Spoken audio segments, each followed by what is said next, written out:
एक व्यक्ति अपनी कहानी सुनाने के लिए पुलिस के पास जाता है, लेकिन पुलिस वाले जब सुनते हैं कि यह कहानी पवन सिंह के खिलाफ है तो पुलिस इस पर कोई कार्रवाई नहीं करती। वो व्यक्ति पुलिस के बड़े अधिकारियों के पास जाता है, वहां पर भी कार्रवाई नहीं होती और इसके बाद वो अदालत के सामने जाकर अपनी व्यथा को सुनाता है। वाराणसी मुख्य न्यायिक दंडाधिकारी जो न्यायालय है, वहां से आदेश आता है कि पवन सिंह के ऊपर एफआईआर दर्ज किया जाए और पवन सिंह समेत 4 लोगों पर मुकदमा लिखने का आदेश जब दिया गया तो यह सवाल उठता है कि आखिरकार मुकदमा लिखने का आदेश क्यों दिया गया। कोर्ट ने कहा कि 1.5 करोड़ रुपया ठगने का मामला है और इस मामले में जांच की जाए और पवन सिंह के खिलाफ जो कार्रवाई हो उसको सुनिश्चित किया जाए। हमने सोचा कि 1.5 करोड़ रुपया पवन सिंह ने ठग लिया है, जो ये आरोप लगा है आखिरकार उसकी पूरी कहानी क्या है और जो ये आरोप लगा है वो कैसे आपको भोजपुरी फिल्म इंडस्ट्री में जो प्रोड्यूसर होते हैं उन प्रोड्यूसर्स की असल हालत को आपके सामने लाकर रख देगी। आपको हमने सोचा कि जरा आपको यह कहानी बताई जाए, आपको बताई जाए कि क्यों उत्तर प्रदेश में ही पवन सिंह या भोजपुरी के ज्यादातर कलाकार फिल्म शूट करना चाहते हैं और पवन सिंह के ऊपर यह आरोप लगा कि पवन सिंह ने उस होटल व्यवसायी को जिसने उनकी फिल्म में पैसा लगाया, जो उनके फिल्म का प्रोड्यूसर था, उसको जान से मारने का धमकी दिया और कहा कि अगर पैसा वापस फिर कभी मांगा तो जान से मार देंगे। पवन सिंह के खिलाफ पुलिस कोई कार्रवाई नहीं कर रही थी और अंततः अदालत ने मुकदमा लिखने का आदेश दिया। आपको पूरी कहानी बताएंगे, लेकिन आगे बातचीत करने से पहले हमारा नमस्कार स्वीकार करिए। हमारा नाम मोहित कुमार सिंह है।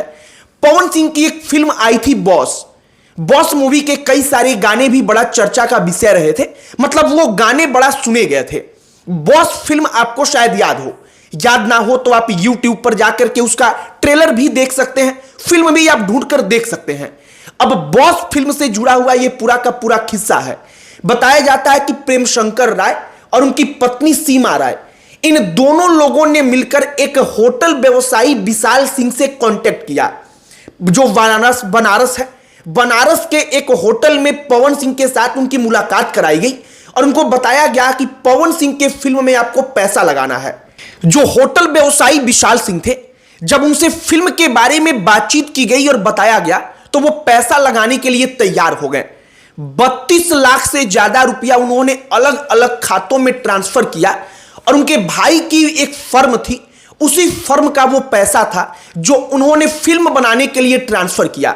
इसके बाद कहा गया कि फिल्म में अभी और पैसे की जरूरत है और ऐसा करते करते 1 करोड़ 25 लाख रुपया केवल फिल्म को बनाने के लिए उनसे लिया गया और वो बॉस नाम की फिल्म बनकर तैयार हुई। फिल्म तो बनकर तैयार हो गई और उनसे वादा किया गया था कि फिल्म का जो भी मुनाफा होगा उसमें 50% आपको दिया जाएगा। शुरुआत में विशाल सिंह पैसा लगाने के लिए तैयार नहीं थे, क्योंकि वो इंडस्ट्री को जानते नहीं थे, उनको मालूम नहीं था कि कैसे बिजनेस होता है, कैसे उनको पैसा वापस मिलेगा।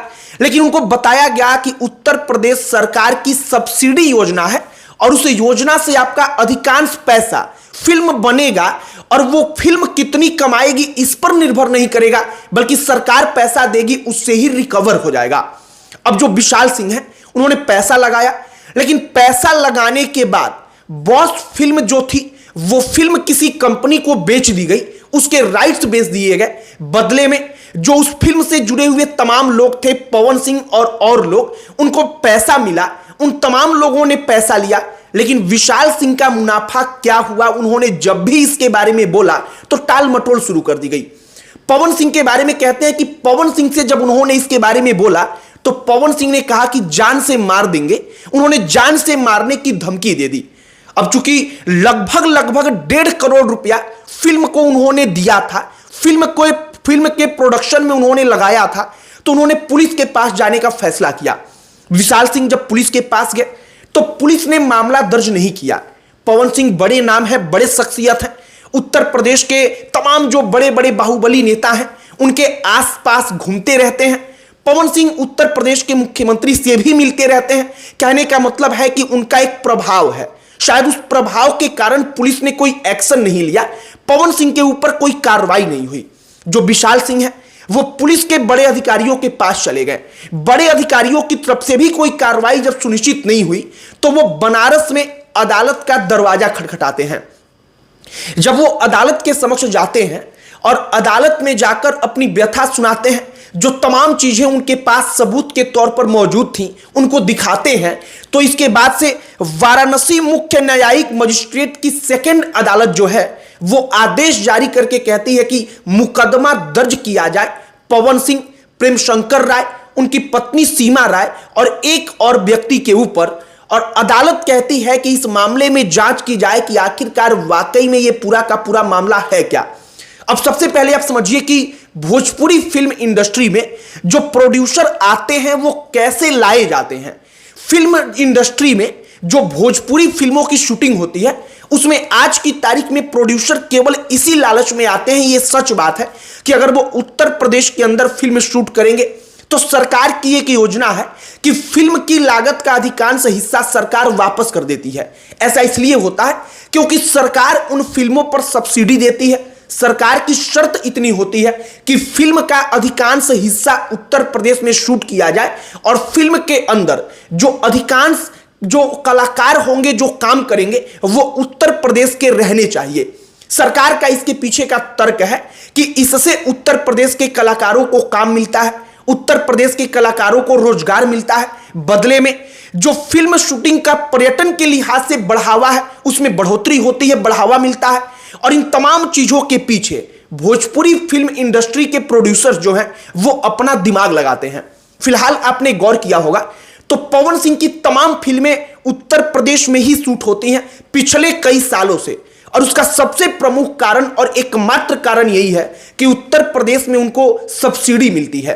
फिलहाल जो प्रोड्यूसर भोजपुरी में लाए जाते हैं उनके बारे में अक्सर कहा जाता है कि बड़े बड़े लोग आए, वो फिल्म बनाते हैं, लेकिन उनको मालूम ही नहीं कि भोजपुरी इंडस्ट्री की फिल्में कमाई कैसे करती हैं, और भोजपुरी इंडस्ट्री के पहले से जो बैठे लोग हैं वो उनको ऐसा लूटते हैं कि वो वापस फिर भोजपुरी इंडस्ट्री छोड़कर भाग जाते हैं। शायद पवन सिंह की बॉस फिल्म के जो निर्माता रहे विशाल सिंह, उनके साथ भी कुछ ऐसा ही हुआ। फिलहाल वाराणसी की अदालत की तरफ से मुकदमा दर्ज करने का आदेश दिया गया है। अब जांच होगी, पड़ताल होगी, मामला अदालत में जाएगा, और पवन सिंह ने अगर वाकई में 1.5 करोड़ रुपया ठगा है तो हमें भी लगता है कि शायद इसको लेकर के कार्रवाई होनी चाहिए। जैसा अक्सर आरोप लगता है कि प्रोड्यूसर्स को भोजपुरी इंडस्ट्री के कुछ प्रभावी लोग मिलकर लूटते हैं, जिससे भोजपुरी इंडस्ट्री बड़ी नहीं बन पा रही है, एज ए इंडस्ट्री भोजपुरी आगे नहीं बढ़ पा रही है। तो शायद उनका मनोबल टूटे जो वाकई में अपने प्रभाव के दम पर प्रोड्यूसर्स को बुलाते हैं और उनको ठगते हैं, और इससे क्या होगा कि भोजपुरी इंडस्ट्री शायद आगे बढ़ पाए।